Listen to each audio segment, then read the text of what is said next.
ನಮಸ್ಕಾರ ರೈತ ಬಾಂಧವರೇ. ನಾವು ಇವತ್ತು ಶ್ರೀ ಅಶೋಕ್ ರಾಥೋಡ್ ಅವರ ಒಂದು ವಾಟರ್ ಮೆಲನ್ ಪ್ಲಾಟ್ಗೆ ಬಂದಿದ್ದೀವಿ. ಈ ಬೆಳೆ ನೋಡ್ಬೋದು, ಬಹಳ ಒಳ್ಳೆ ಒಂದು ಸೀಡ್ಲಿಂಗ್ಸ್ ಸರಿಯಾಗಿ ಸೆಟ್ ಆಗಿದೆ. ಇಲ್ಲಿ ಇದು 6ನೇ ದಿನದ ಪ್ಲಾಟ್. ಇದು ಕೆಲವೊಂದ್ ಕಡೆ ನಾವು ನೋಡ್ತಾ ಇದೀವಿ, ಅಗಿಗಳು ಸತ್ತೋಗಿದೆ. ಇದಕ್ಕೆ ಮುಖ್ಯವಾದ ಕಾರಣ ಏನಂತಂದ್ರೆ, ನೀವು ಭೂಮಿನ ಸರಿಯಾಗಿ ಒಂದು ಹದ ಮಾಡಬೇಕು. ಹದ ಮಾಡಲಿಲ್ಲ, ಎಂಟಿಗಳು ಹಂಗೆ ಉಳಿದು ಅಂತಂದ್ರೆ ಮಣ್ಣು ಸರಿಯಾಗಿ ತೊಯ್ಯಂಗಿಲ್ಲ. ಅಂತ ಸಂದರ್ಭದಲ್ಲಿ ಏನಾದ್ರು ಪ್ಲಾಂಟೇಶನ್ ನೀವು ಮಾಡಿದ್ರೆ ಈ ತರ ಅಗಿ ಒಣಗುವ ಸಾಧ್ಯತೆ ಜಾಸ್ತಿ ಇರ್ತದೆ. ಮತ್ತೆ ಇನ್ನೊಂದು ನೀವು ನೋಡ್ಬೋದು, ಈಗ ಒಂದು ಅಗಿ ನೋಡ್ರಿ, ಈ ತರ ಯಾವ ತರ ನೀವು ಅಗಿ ತಗೋಬೇಕಾದ್ರೆ ಗಮನಿಸ್ಬೇಕು. ಈ ಬಿಳಿ ಒಂದು ಬೇರುಗಳು ಇದೆಯಲ್ಲ, ಈ ತರ ಕಾಯಿಲ್ ಟೈಪ್ ಬರ್ಬೇಕು. ನಿಮ್ಗೆ ಎಷ್ಟು ಬೇರುಗಳ ಸಂಖ್ಯೆ ಹೆಚ್ಚಿರ್ತದೆ ಅಷ್ಟು ನಿಮ್ಗೆ 100% ಒಂದು ಸೀಡ್ಲಿಂಗ್ ನಿಂದ ಒಂದು ಬೆಳೆ ಆಗ್ಲಿಕ್ಕೆ ಸಾಧ್ಯ ಆಗ್ತದೆ. ಆಮೇಲೆ ಇನ್ನೊಂದು ವಾಟರ್ ಮ್ಯಾನೇಜ್ಮೆಂಟ್ ಸಣ್ಣದಿದ್ದಾಗ ನೀವು ಯಾವ ರೀತಿ ನೀರು ಕೊಡಬೇಕು ಅಂದ್ರೆ, ಈಗ ನೋಡ್ರಿ, ಅವ್ರು ನೀರು ಬಿಟ್ರೆ ಎಷ್ಟು ನೀರು ಬಿಟ್ರೆ, ಕಡಿಮೆ ನೀರು ಬಿಟ್ರೆ ಇಷ್ಟೇ ನೀರು ಬಿಡ್ಬೇಕು. ಜಾಸ್ತಿ ಕೆಸರಾದ್ರೆ ಈ ಬೆಳೆ ಬೆಳೆಯಂಗಿಲ್ಲ.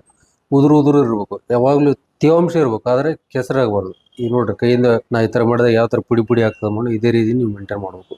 ಇದು ಟೋಟಲಿ ಒಂದು 12,000 ಪ್ಲಾಂಟಿಂಗ್ ಇದೆ. ಇದು 12,000 ಅಗಿ ಹಚ್ಚಿದ್ರೆ ಮೆಲೋಡಿ ತಿಳಿಯನ್ನ ಇವರು ಬೆಳೀತಿದ್ರೆ.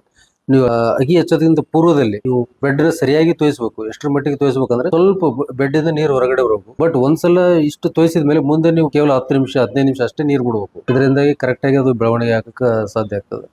ಇನ್ನೊಂದು, ನೀವು ಅಗಿ ಹಚ್ಚಿದ ತಕ್ಷಣ ಏನ್ ಮಾಡ್ಬೇಕು, ನೀವು ಯಾವುದೇ ರೋಗಗಳು ಬರಬಾರ್ದು, ಹುಳ ಯಾವುದು ಬೇರನ್ನ ಕಟ್ ಮಾಡಬಾರ್ದು, ಮತ್ತೆ ಒಳ್ಳೆ ರೂಟ್ ಡೆವಲಪ್ಮೆಂಟ್ ಬರ್ಬೇಕಂದ್ರೆ ಇದಕ್ಕೆ ನೀವು ಅಗಿ ಹಚ್ಚಿದ ತಕ್ಷಣ ಪೊಟ್ಯಾಷಿಯಂ ಹ್ಯೂಮೇಟ್ ಬಿಡಬೇಕು. ಅದ್ರ ಜೊತೆಗೆ ಸ್ವಲ್ಪ ಕಾರ್ಬನ್ ಡೈಸಿಮ್ ಬಿಡಬೇಕು. ಮತ್ತೆ ಒಂದು 11-44 11 ಗೊಬ್ಬರ ಬಿಡಬೇಕು. ಇದರಿಂದ ಬೇರೆ ಬೆಳವಣಿಗೆ ಕರೆಕ್ಟ್ ಆಗ್ತದೆ. ಇವೆಲ್ಲ ಕಾಂಬಿನೇಷನ್ ಮಾಡಿಬಿಟ್ಟಾಗ ನೀವು ಅಗಿಗಳೇನದಲ್ಲ 100% ಸೆಟ್ ಆಗ್ತದೆ. ಇದಾದ್ಮೇಲೆ ನೀವು 3ನೇ ದಿನಕ್ಕೆ ನೀವು ಏನ್ ಮಾಡ್ಬೇಕು ಅಂತಂದ್ರೆ, ಮತ್ತೆ ನಾವೆಲ್ಲ ಮಲ್ಚಿಂಗ್ ಮಾಡಿರೋದ್ರಿಂದ ಕೆಲವೊಂದು ಹೀಟ್ ಟೆಂಪರೇಚರ್ ಇಂದಾಗಿ ಸ್ವಲ್ಪ ಸೂಕ್ಷ್ಮಾಣು ಜೀವಿಗಳ ಸಂಖ್ಯೆ ಬಹಳಷ್ಟು ಕಡಿಮೆ ಆಗಿಬಿಟ್ಟಿರ್ತದೆ.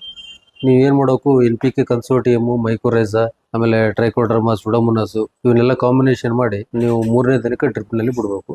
6ನೇ ದಿನ ಮೊದಲನೇ ಸಿಂಪಡಣೆ ನೀವು ಸ್ಟಾರ್ಟ್ ಮಾಡಬೇಕು.